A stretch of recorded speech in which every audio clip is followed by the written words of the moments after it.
Draugystė tai yra, kai draugas su kitu susitinka ir susidraugauja. Draugystė tai yra bendravimas, tai yra, kada vieni kitiems padedam, tai yra, kada niekada nesipykstam, tai yra, kada iš tiesų vieni kitiems tiesiog būname geri.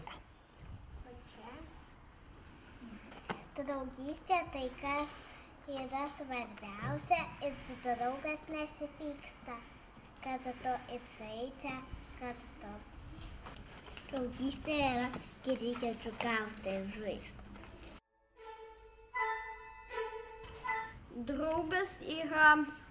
Tikras draugas yra, kai jis niekada tavęs neišduoda.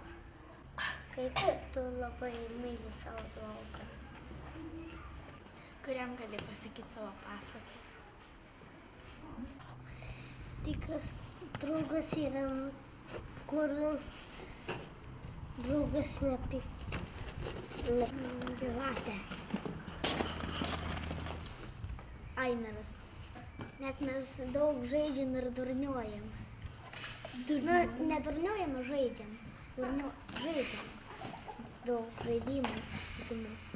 Tikras draugas yra, kada būna tau kažkas tai blogo, o jisai nenubėga, o ateina ir tau padeda. Aš įsivaizduoju draugystės tiltą kaip normalų tiltą ir toksai metalinis, kur daug žmonių žaidžia ant tilto. Ir reikia eiti šalia mamų ir tečių. Draugystės tiltas yra tokia vieta, kai daug vaikų iš kitokių mokyklų, iš viso pasaulio susirinka ir būna draugai.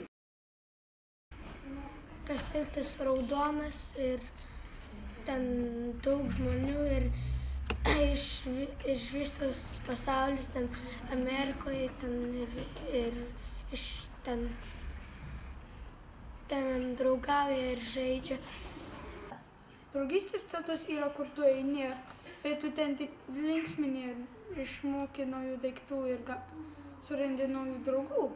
Draugystės tiltas yra, kai draugai susitinka prie tilto. Draugystės tiltas yra didelis, ir spalvotas ir draugauja visi ten. Aš įsivaizduoju draugystės tiltą, kaip visi žmonės susirenka ir po to susidraugauja.